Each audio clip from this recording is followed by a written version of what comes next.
A Wall Street analyst just published a note saying GTA 6 should cost $80, not because it's worth it, not because Rockstar needs the money, but because if GTA 6 launches at $70, it would make every other publisher look bad for charging $80.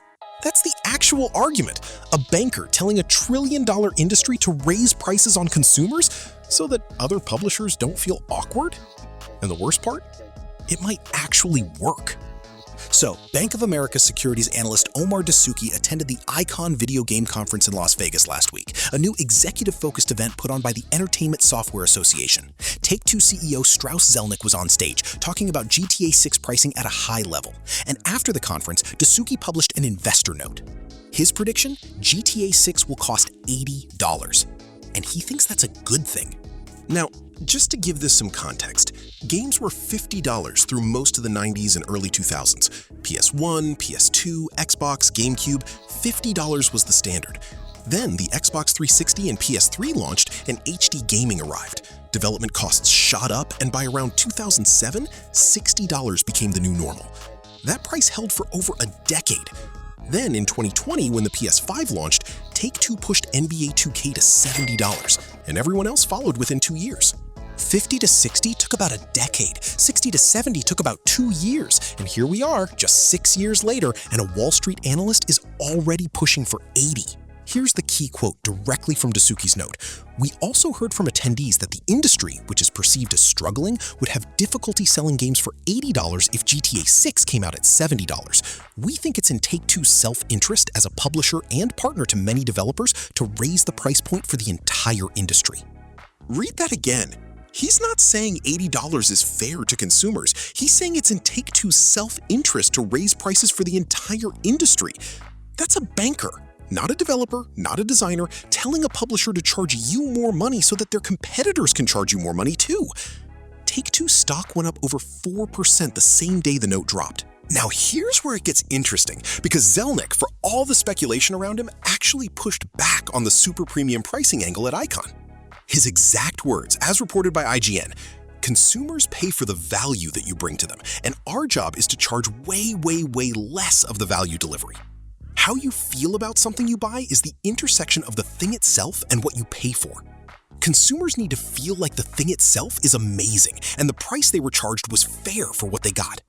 He also said, and this is the line that got everyone talking, that games have held steady in the $60 to $70 range for 10 years, and that, quote, doesn't make a whole lot of sense, which most people read as a hint that GTA 6 won't be launching at $70. He hasn't confirmed a price. The Take-Two earnings call is May 21st. That's when most people expect pre-orders to open and possibly a price announcement, so we'll know soon.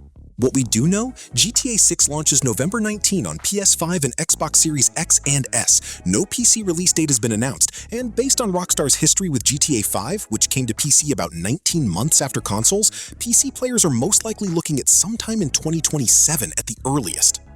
Okay, so here's where I push back on all of this. The inflation argument is real. A $50 game in 1995 would cost over $100 today. In pure economic terms, games are cheaper than they used to be.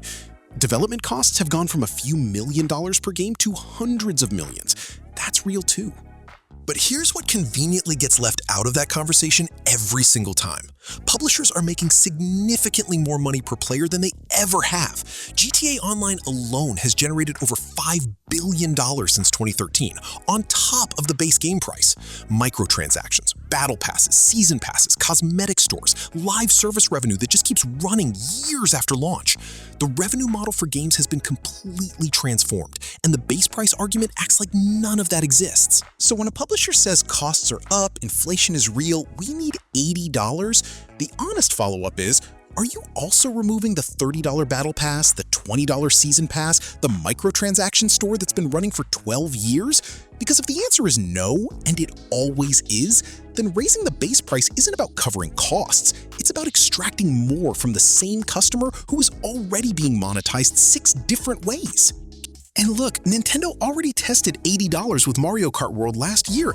That sold fine. The argument that people won't pay it is already losing. Once GTA 6 does it, and it probably will, every publisher has their cover. That's exactly what the Bank of America note is counting on, and that's the reason why they're probably right about this.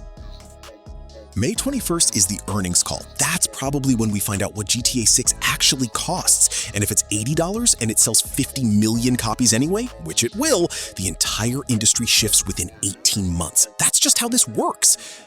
The question I genuinely want to know from you is this. Would you still buy GTA 6 at $80? Drop it in the comments. And if you want to know what happens if a CEO asks ChatGPT on how to avoid paying $250 million to the devs, click here.